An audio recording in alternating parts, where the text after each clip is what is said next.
Radio Red de RCN. Valiosas noticias en la hora de la verdad. Economía de bolsillo. Presenta Colsubsidio. Con todo lo que te mereces.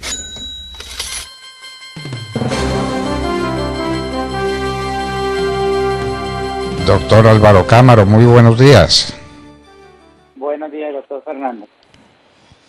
Bueno, no saben los bancos centrales cómo comportarse ante este dilema, inflación o recesión. Si atacan la inflación, puede ser que estén condenando la economía a una recesión, y si atacan la recesión, puede ser que se les escape la inflación. ¿Cuál es la posición del Banco de la República y qué es lo que han hecho, por lo menos en su mayoría, los bancos centrales del mundo ante este dilema tan complejo que es el que enfrenta hoy la economía mundial? Pues, doctor Fernando, partamos del hecho que en la mayoría de bancos centrales del mundo, y digo en la mayoría porque sí lo nota uno en la posición y la postura frente a la política económica, la inflación es su principal objetivo. Mantener la inflación a raya, por lo que implica perder ese anclaje de las expectativas en términos de la estabilidad macroeconómica, pues es el mandato que para muchos existe, donde el empleo y el crecimiento económico pues terminan siendo variables secundarias en la actuación de los bancos centrales.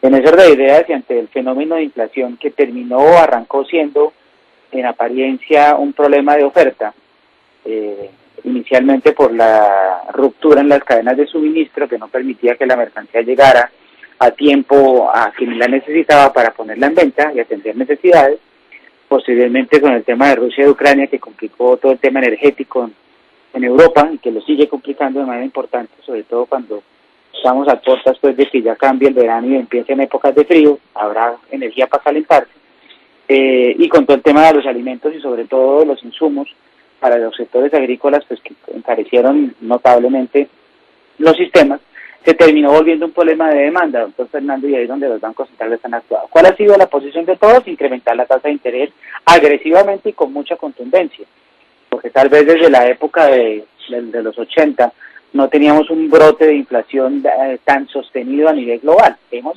presenciado lógicamente economías con hiperinflaciones y con desviaciones importantes en las expectativas de inflación de los agentes, pero a nivel global no se veía un fenómeno como el que estamos presenciando. Eso ha hecho pues básicamente que asistamos a ver a la Reserva Federal de los Estados Unidos incrementando agresivamente sus tasas de interés.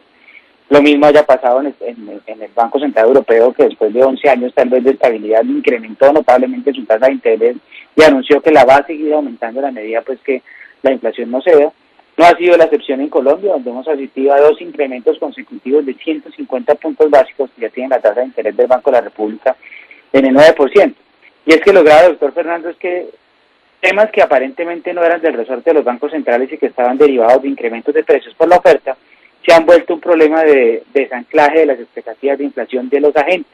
Y eso sí es muy difícil y es muy grave para la economía, porque en la medida que se pierda la credibilidad en que se pueden alcanzar cifras de inflación de largo plazo controladas en los rangos en que esperan los bancos centrales, lo que se empieza a dar, doctor Fernando, es una indexación sistemática en todos los precios de la economía, y lo vimos el año pasado en el salario mínimo en Colombia.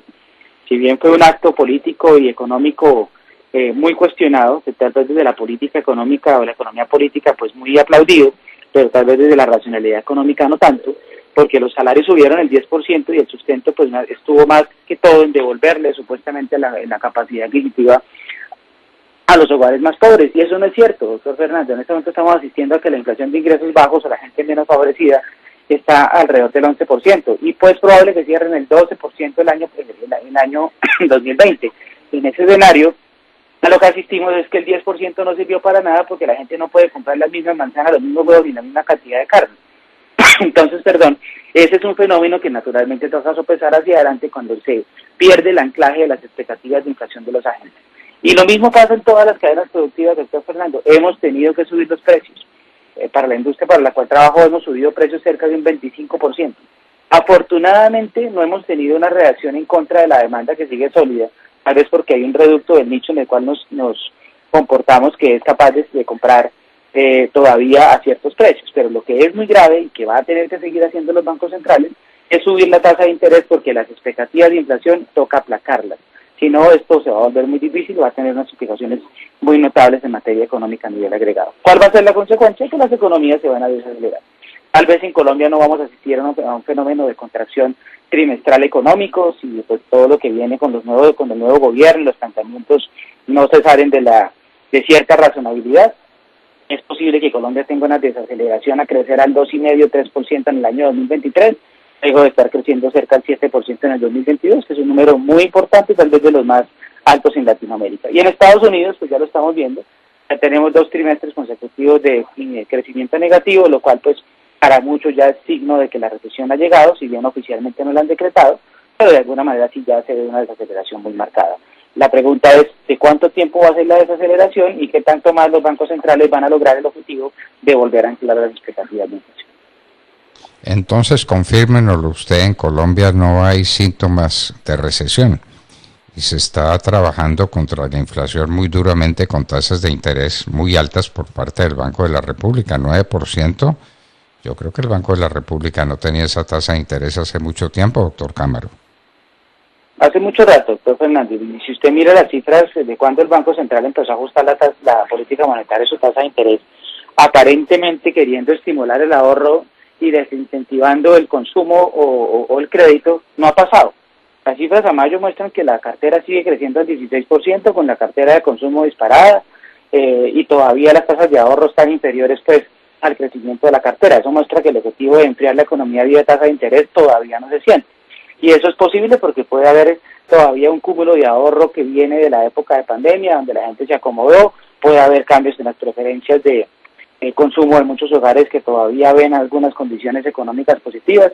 Llama mucho la atención, doctor Fernando, porque en mayo ya teníamos sobre la mesa una posibilidad grande de un cambio de gobierno hacia un llamado progresismo, entre comillas izquierda, y aún así las expectativas siguen. Y le digo, agosto, y se lo digo por las registradoras que oigo sonar todos los días, arranca sólido. A 5 días de la posición del presidente Petro, con toda la incertidumbre que hay con la tributaria, con la pensional, con la salud, con las EPS, la gente sigue comprando. Y esto claramente muestra que todavía el incremento de tasas de interés del Banco de la República no va a parar. Es posible que tengamos otro par de incrementos en las tasas del Banco Central, que podamos llegar a una tasa de intervención alrededor del 10-10,5%, porque la inflación, como nos lo va a corroborar la cifra de julio, va a registrar ya un acumulado de 2 dígitos en Colombia. Caso no únicamente del país, que insisto está pasando en todo el mundo, pero que está obligando al Banco de la República a actuar. ¿Es posible que haya un frenón económico? Sí, pero como están las cosas, doctor Fernando, no se está dando el ritmo que el banco se imaginaba, porque la cartera de créditos no deja de crecer todavía. De manera que la cartera de créditos sigue creciendo, la gente se sigue endeudando, la gente sigue comprando, el efecto del aumento de las tasas de interés no se está produciendo con la rapidez o con la profundidad que el Banco Central, el Banco de la República esperaba. Luego, por eso dice usted, y estoy totalmente de acuerdo, es posible que haya nuevos aumentos en la tasa de interés del Banco de la República en los próximos días. Inflación y recesión, el gravísimo dilema que tienen las economías del mundo. Los bancos centrales, lo dice el doctor Petro, atacan la inflación, que es el comienzo de todos los males económicos en un país, la inflación. Doctor Álvaro Cámaro, pues muchísimas gracias y esperamos que la registradora siga funcionando. Dios quiera, doctor Fernando, porque eso trae bienestar. Lógicamente no en escenarios de inflación, porque y tristemente la inflación en este momento quien la absorbe es la gente menos favorecida, que tiene que destinar más gasto para alimentarse y para transportarse. Y la gasolina va a seguir subiendo por cuenta del déficit del Fondo de Estabilización de Precios, y todavía los alimentos no llegan a su techo. Luego, pues esperemos que esto se normalice, porque la gente menos favorecida, la de menos ingresos, es la que está cargando con la mayor porción de inflación que está teniendo Colombia. Doctor Álvaro Cámaro, muchísimas gracias por acompañarnos en la Hora de la Verdad.